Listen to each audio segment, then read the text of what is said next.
What's going on? It's your boy Miles Cunningham. Shout out to Lucario. Shout out to all the supporters. Shout out to everybody on the Bad Boy membership. Remember, if you're on the Bad Boy membership, you get to see the Game Kings documentary first. All right? We have it set up that way as a thank you to all the people who are on the Bad Boy membership, because you guys are very vital to the operation, to the whole Bad Boy movement, you know what I'm saying? And we really appreciate you guys. So we set it up as a thank you to make sure you guys get to see the documentary first. So if you want to make sure you see the documentary on September 1st, get on the Bad Boy membership and, support the game. You feel me? So this is another installment of personal care versus looks. Personal care versus looks. And today what I want to talk about is money and money management. Right? So money and money management. Now, so there's a few ideas about money that I want to talk about before I even really get into it, right? And the first thing is that being cheap can be very expensive, right? A lot of people are always looking for the cheap way to do shit. They're always looking for the hookup. They're always looking for, they always want to buy a cheaper product thinking that they can get over, and sometimes you just got to spend the money. Sometimes you just have to say, fuck it. Let me get high quality shit. And so I can, high quality shit lasts longer. It will serve you better and serve you more effectively. Right. So being cheap can be very expensive, because here it is. You spend money on the cheap shit, but then you have to buy it 3 and 4 times. You understand what I'm saying? Like, say you're fixing up your house and they say, well, if you use marble floors, that's better than using laminate floors. And you're like, oh, but the laminate floors are cheaper.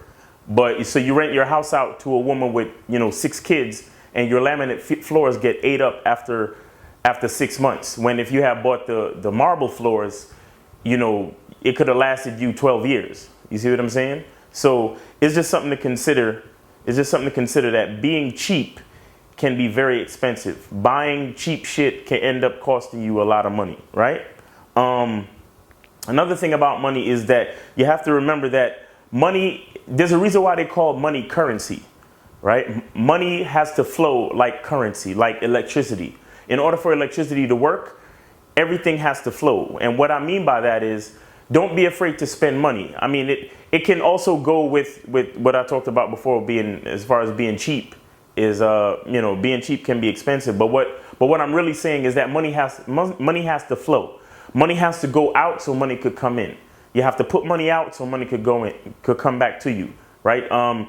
Some people might say something like scared money don't make no money and stuff like that. But the point of the matter is, money has to flow. If you're sitting there trying to hold on to all your money, chances are no money's going to come to you, because you're not in the game. You're not in the flow of money. You have nothing to do with the currency of money. You have nothing to do with the flow of money, because you're trying to hold on to all your money.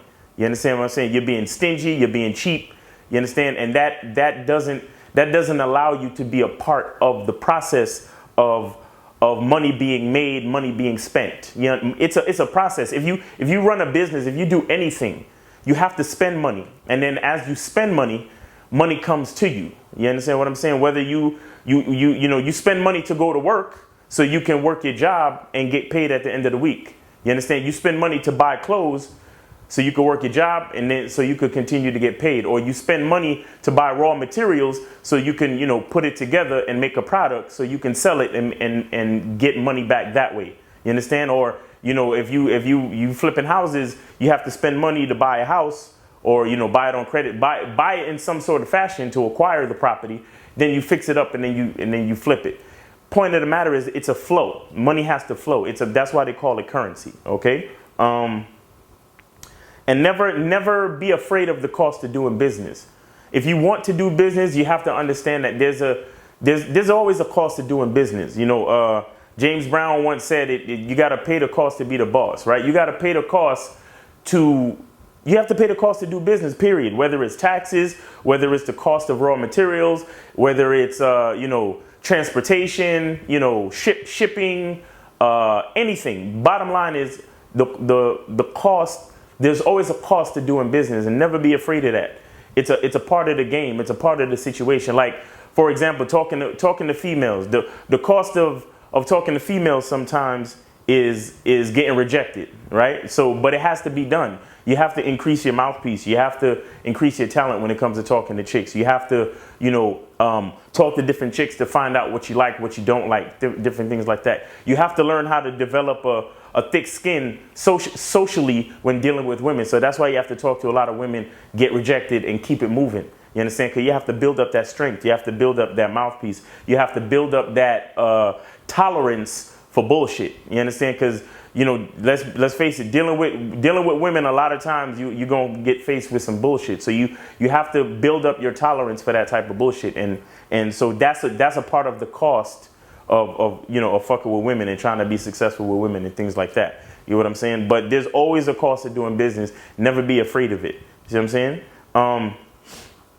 And then another thing is, use your money to transform yourself into the highest version of yourself. Some people say that money doesn't change you, it just makes you more of what you already are. You understand? Money doesn't necessarily change you, it just allows you the power to really do and go after the things you really want. You understand? So the point is, the best thing to do is to understand who you are, understand your identity, and use money to become the best version of yourself. You get what I'm saying? Like, invest in yourself, right? I talked about cologne. I talked about personal care. Even oral health. Sometimes going to the dentist costs a little bit of money. You got to invest in yourself, right? Sometimes it costs a little bit of money to buy get yourself a new wardrobe, get yourself a car, get yourself a nice apartment, get yourself new equipment to conduct business, right? It costs money to travel, right? To experience new things, to put yourself in different positions, right? You have to put yourself in environments that are conducive to making money. Like some people don't really like playing golf, but people who know understand that a lot of business deals are made on a golf course. So what happens? A lot of people start playing golf, you know what I'm saying? So they can hang out with people who are making money. They put themselves in new environments, and you do that by sometimes you got to spend money. You got to use money to put yourself in certain positions. You understand? You got to invest in yourself, invest in your purpose, your focus, and manifest what you're trying to do. You're trying to be in the rooms with the millionaires. Sometimes you got to put out some money to be in that room so you can talk to them, so you can, pitch your idea, so you can talk about what your business idea is, so they can, like Shark Tank or something like that, but, just a little bit different. If you just want to be in the room so you can network with certain people and things like that. You have to use your money to transform yourself into the best version of yourself and put yourself in the best situations to make more money. You understand? Another thing with money is to have patience, because of one function of money is time. It takes time to make money. You understand? So if let's just say you're trying to buy something that costs $1,000, but you only make $250 a week. What you have to do is you have to be patient. You have to wait 4 weeks until you could get the $1,000 so you can buy that thing that costs $1,000. You understand? And a lot of times we forget that. A lot of times we want things right now, and we don't really take into consideration that sometimes money takes time. It takes time to build up money. You understand? Money takes time. So it's like, be aware, be patient, and understand that it takes time, and don't rush anything. You understand? Because sometimes we all know about those people who win the lottery and they go broke within 6 months. They go broke within 3 months. Why? Because they don't understand the patience that it took to get to a certain level of money, because they got it all in one shot. So they don't really understand that, they didn't understand the levels. They didn't understand, going from, having hundreds in the bank to thousands in the bank to, tens of thousands to hundreds of thousands in the bank. They didn't understand that.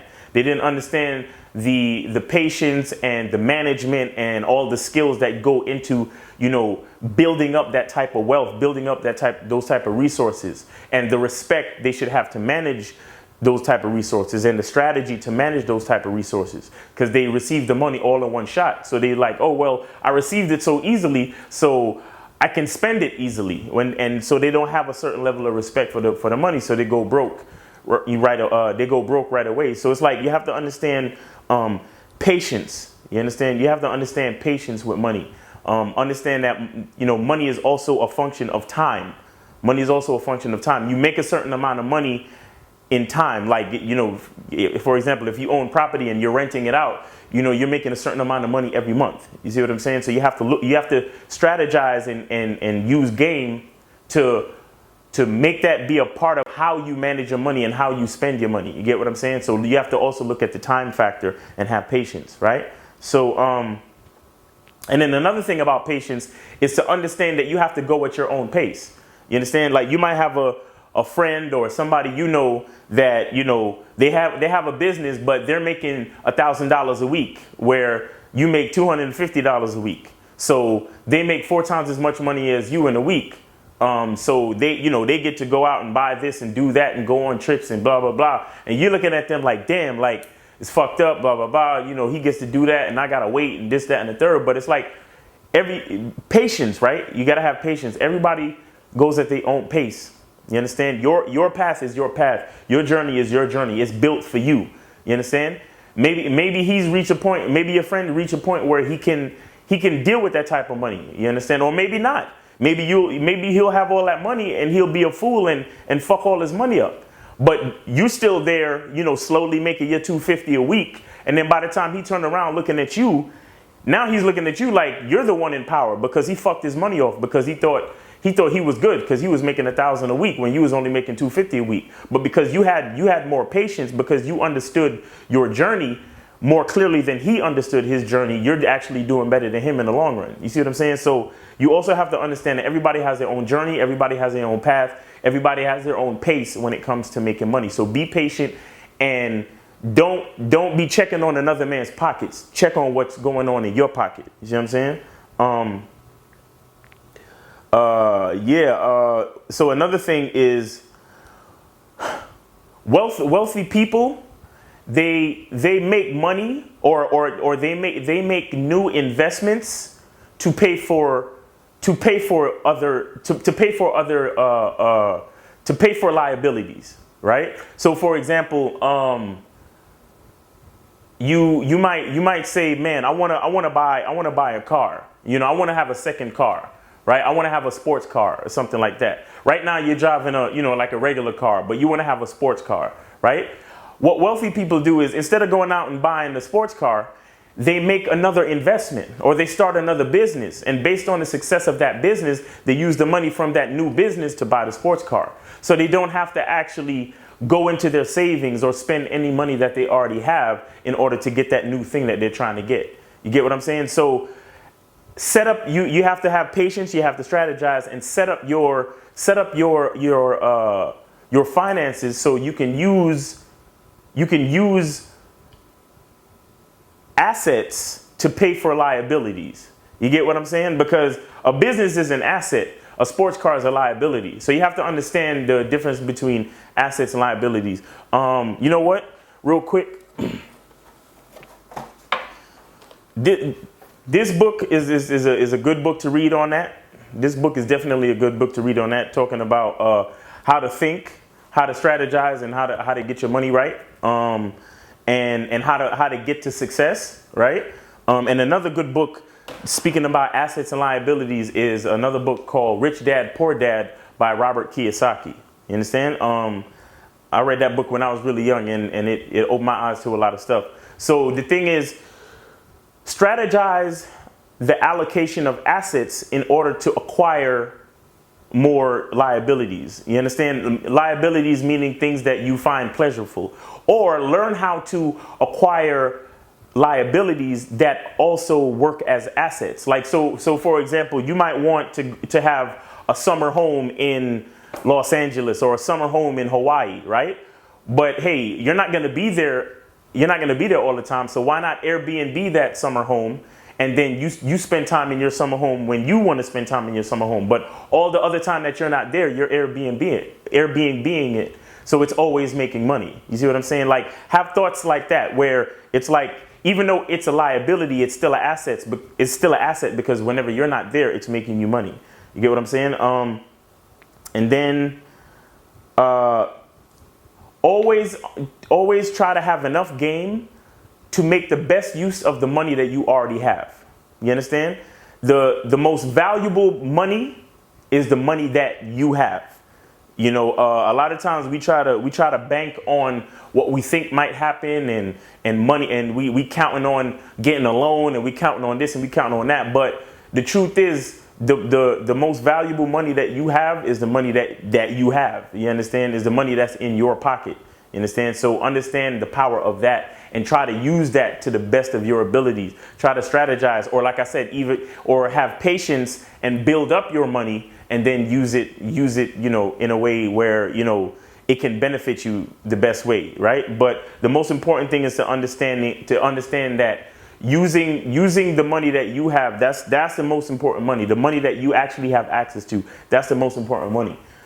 Try not to make plans based on, you know, what depending on other people's money or other people's situations. You have to look at what you can do and what is in your power to do and how that could get you to the next level. And then sometimes you got to have patience, where you might take a small step in the direction that you want, have a little bit of patience, build up more money, and then take another step. Have some more patience, build up a little bit more money, and take another step. You understand? You have to have patience. You have to go at your own pace, right?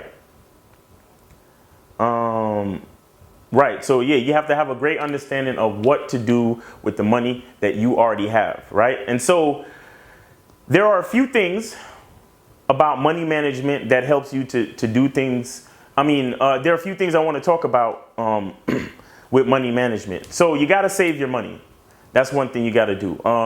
I suggest trying to save anywhere from 20 to 30% of your money. So if you get a check for $1,000, you should be putting at least $300 into savings, right? And the best way to save your money is in a mutual fund, stocks, or a Roth IRA or a 401k. You understand what I'm saying? Those are the best ways to save your money. If you're doing stocks, I suggest Robinhood.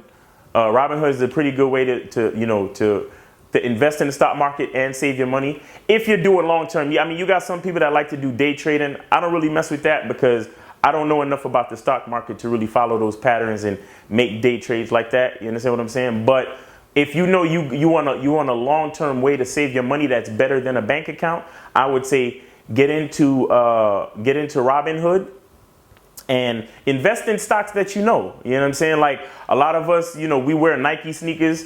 Boom, invest in Nike. You know Nike not going nowhere. You know McDonald's been around since you was a kid. Invest in McDonald's, right? You know Apple computers ain't going nowhere right now. If you got some money to invest in that, invest in that. If you got enough money to buy shares in Amazon, invest in that. The point of the matter is, it's not anything where you trying to, you know, flip your money from one day to the next. It's a long-term, you know, savings thing. You get what I'm saying? It's a long-term saving things. Or you can use get into mutual funds. I like to use this company called Vanguard. They have mutual fund accounts where you can start off. I think you can start off with as low as like $20, because a lot of other mutual funds you have to have a few thousand to start with, right? But with Vanguard, you can start out with as low as $20 or $50, something like that. And you can start, you know, compounding your money early, and it's a way better way to save your money than putting it into a savings account. So check out Vanguard, check out Robinhood, or check out a financial company where you can start a Roth IRA now. And if you have a 9-to-5, see if your company has a 401k plan, and if they do, max it out. Max it out, meaning invest as much money from your check into your 401k as possible. The reason why you want to do that is because once you put the money into because the money is tax deferred, so the money comes out of your check and then the government taxes what's left of your check, right? But what happens is that you get used to the amount of money that you're getting paid, so you don't even realize how much money you're actually saving, and you don't realize how much money you're missing out of your check, and then you force yourself mentally to learn how to budget for whatever you're getting. So last time I was in corporate America, I remember 401ks they allowed you to invest as much as 20% of your check into the 401k. And I put 20%. And For with my 401k situation, I was able to buy a car, and I was able to put a down payment on a house. You know, when I used to own a house.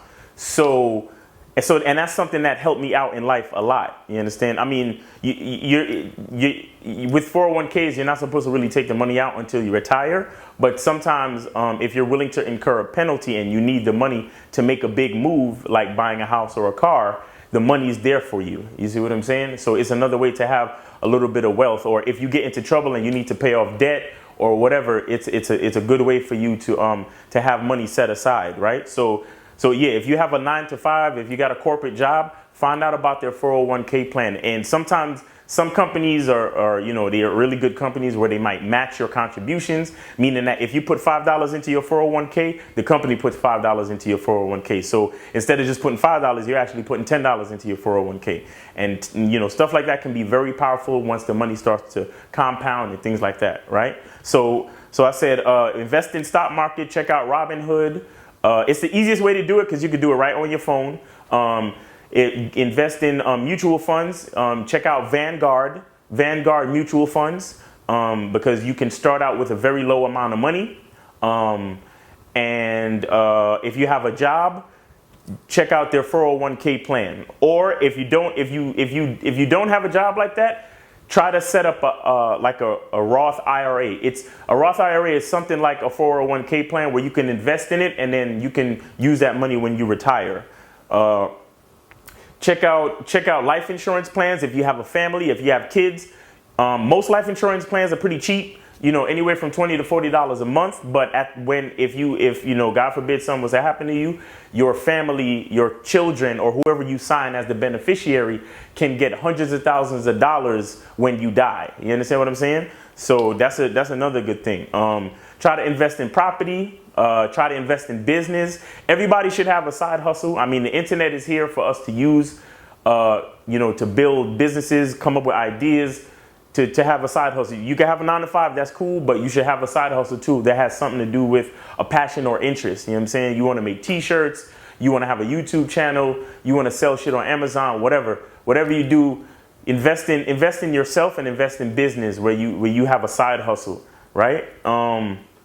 And like I said, invest in property. Everybody's trying to rent spaces right now. Look into Airbnb. Look into buying property so you could put it on Airbnb and make money that way. Or there's a lot of different ways for you to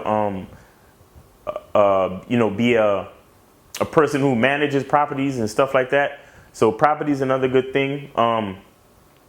Use your money to enrich yourself, invest in yourself, and educate yourself. If you have a career, make sure you spend money to become certified. Stay up to date on your profession. You understand what I'm saying? And spend money on fitness. If you're trying to lose weight, spend money to buy good food. Maybe get a personal trainer or a gym membership, or get some workout equipment. Man, there's a whole bunch of stuff, but use your money to have a better diet. Use your money to have better health. Use your money on your lifestyle. Use your money on your interests, right? Use your money in any way to enrich yourself, to make yourself better. You understand? And like I said, you got health, you got fitness, you got diet. Those are ways that you can manage your money and invest in yourself. You understand? Because again, I'm talking about personal care versus looks. If you use your money to take care of yourself in the ways that I've explained, the looks won't matter. It's going to be all about the game that you use to take care of yourself. You see what I'm saying? And when you meet somebody, when you meet a female, when you meet certain people, they'll understand that, hey, this is a person that they got some type of game about them. They're not just using money to be frivolous or to be stupid with their money. They're actually using money to enrich their life and to make themselves a better person. And things like that go a long way, going way beyond just looks and stuff like that. That's game. You understand? That's making a better version of yourself. You understand? That's making everything in your environment and everything around you better. So anybody that's involved with you, like a female or whatever, they will benefit from that game as well. They'll benefit from the way you manage your money, the way that you treat yourself, the way that you use your money to enrich your life. And because they fucking with you, they'll also be enriched and benefit from the way you manage your money and the way you take care of your money and take care of yourself accordingly. You understand? So yeah, man, this was another installment of personal care versus looks. Okay, so you know, take care of your money, man. Take care of your money and use your money to take care of yourself. You feel what I'm saying? Get on Teespring, you know, use some of that money to go get the t-shirts. Use some of that money to get on the Bad Boy membership so you can see the Game Kings documentary. Because that's enriching your life. That's turning this game into a lifestyle. So you can understand what we trying to do. You can understand like this type of advice that I'm giving you on this video is all through the Bad Boy membership, and it's all through all of the videos and content that we put up. You understand what I'm saying? So, you know, fucking with us in general is a way to enrich your life. So spending money with us is gonna enrich your life regardless. You feel me? So yeah, man. Yeah, get your t-shirts. The description is in the link for the t-shirts is in the description on Teespring. Get on the Bad Boy membership so you can see the Game Kings documentary. Check us out on Patreon. We got the Bad Boy Show on Patreon. We got the Confidence Show on Patreon. And thank you to all the people that donate to the live streams and call in and keep the show going. You guys keep the show going so we can keep the game flowing. So it's your boy Miles Cunningham, and the truth is inside you. Peace.